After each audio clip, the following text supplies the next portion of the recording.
Allahabad high court की Lucknow bench में 24 मार्च को कांग्रेस सांसद राहुल गांधी की नागरिकता से जुड़ी एक याचिका पर सुनवाई हुई, जिसके बाद हाई कोर्ट ने इस मामले में केंद्र सरकार को अपना जवाब पेश करने के लिए और समय दे दिया। न्यूज एजेंसी पीटीआई के मुताबिक न्यायालय की लखनऊ बेंच ने यह भी आदेश दिया कि इस मामले की अगली सुनवाई 21 अप्रैल से शुरू होने वाले हफ्ते में लिस्ट की जाएगी। जस्टिस AR मसूदी और जस्टिस AK श्रीवास्तव की बेंच ने कर्नाटक के रहने वाले बीजेपी कार्यकर्ता S विघ्नेश शिशिर की जनहित याचिका पर सुनवाई करते हुए यह आदेश जारी किया। पिछले साल नवंबर में इस याचिका पर सुनवाई करते हुए कोर्ट ने केंद्र सरकार से उसके पक्ष के बारे में जानकारी मांगी थी। तब केंद्र की तरफ से पेश वकील ने बेंच को बताया था कि संबंधित मंत्रालय ने ब्रिटिश सरकार को एक पत्र लिखकर विस्तृत जानकारी मांगी है। वकील ने यह भी बताया था कि इसी कारण सरकार को राहुल गांधी के चुनाव को रद्द करने की याचिकाकर्ता की मांग पर फैसला करने के लिए समय चाहिए। तब से केंद्र सरकार ने कई बार अदालत से वक्त की मांग की है। उसने सोमवार को अदालत से फिर समय मांगा, जिसके बाद बेंच ने इस मामले को 21 अप्रैल से शुरू होने वाले हफ्ते में लिस्ट कर दिया। याचिकाकर्ता का दावा है कि उनके पास ब्रिटिश सरकार के सभी दस्तावेज और कुछ ईमेल मौजूद हैं जो इस बात को साबित करते हैं कि राहुल गांधी के पास ब्रिटेन की नागरिकता है। इसी कारण वे भारत में चुनाव लड़ने के लिए योग्य नहीं हैं और लोकसभा सदस्य नहीं बन सकते। याचिकाकर्ता ने अदालत से इस मामले की जांच CBI से कराने का भी अनुरोध किया था। याचिका के मुताबिक उन्होंने इस अनुरोध के लिए गृह मंत्रालय को 2 बार ज्ञापन भी भेजा था, जहां उन्होंने मंत्रालय से राहुल गांधी की भारतीय नागरिकता को रद्द करने की मांग की थी। इसमें कहा गया था कि जब उन्हें इस मामले में कोई जवाब नहीं मिला तो उन्हें इलाहाबाद हाई कोर्ट का रुख करना पड़ा।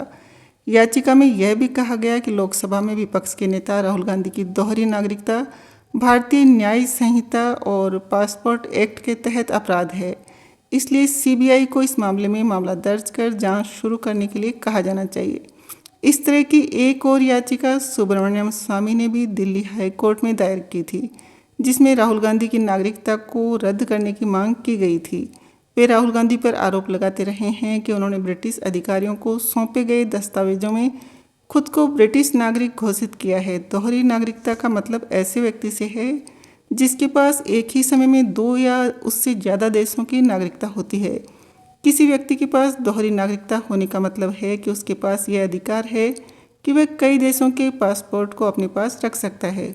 उदाहरण के तौर पर अगर आप ब्रिटेन के नागरिक हैं और साथ में आपके पास अमेरिका की भी नागरिकता है, तो आपके पास दोनों देशों के पासपोर्ट रहेंगे। उसे उन देशों के राजनीतिक अधिकार, वोट डालना और चुनाव लड़ना मिलेंगे। साथ ही उस व्यक्ति के पास संबंधित देशों में बिना किसी वीजा या वर्क परमिट के कहीं भी काम करने और आने जाने का अधिकार भी होता है। इन सब के बीच ये सवाल उठता है कि क्या भारत दोहरी नागरिकता की अनुमति देता है? भारत का संविधान किसी व्यक्ति को एक ही समय में भारतीय नागरिकता और विदेशी नागरिकता दोनों रखने से रोकता है। संसद में विदेश मंत्रालय से पूछे गए एक सवाल के जवाब में कहा गया था, भारतीय संविधान के अनुच्छेद 9 तथा नागरिकता अधिनियम 1955 के सेक्शन 9 के प्रावधानों के मुताबिक भारत में दोहरी नागरिकता की अनुमति नहीं है। वहीं अगर कोई व्यक्ति विदेशी नागरिकता हासिल कर लेता है तो उसका भारतीय पासपोर्ट रखना या उसका इस्तेमाल करना भारतीय पासपोर्ट अधिनियम 1967 के तहत अपराध माना जाता है। Consulate general of India America की वेबसाइट के मुताबिक एक बार जब आप विदेशी नागरिकता हासिल कर लेते हैं तो आपको अपना भारतीय पासपोर्ट कैंसिल करने के लिए उससे संबंधित भारतीय दूतावास को सौंपना होगा, यानी उस देश में स्थित भारतीय दूतावास में सौंपना होगा जहां की नागरिकता आप हासिल कर लेते हो, जिसके बाद भारतीय दूतावास इसे कैंसिल कर देगा और आपका पासपोर्ट एक सरेंडर सर्टिफिकेट के साथ वापस कर देगा। हालांकि विदेश मंत्रालय की वेबसाइट के मुताबिक उत्तरी अमेरिका और दूसरे विकसित देशों में रहने वाले प्रवासी भारतीयों की तरफ से दोहरी नागरिकता की लगातार मांग को देखते हुए सरकार ने अगस्त 2005 में नागरिकता अधिनियम 1955 में संशोधन करके overseas citizenship of India scheme की शुरुआत की थी। विदेश मंत्रालय की वेबसाइट के मुताबिक यह स्कीम भारतीय मूल के सभी व्यक्तियों को भारत के विदेशी नागरिक के रूप में पंजीकृत करती है।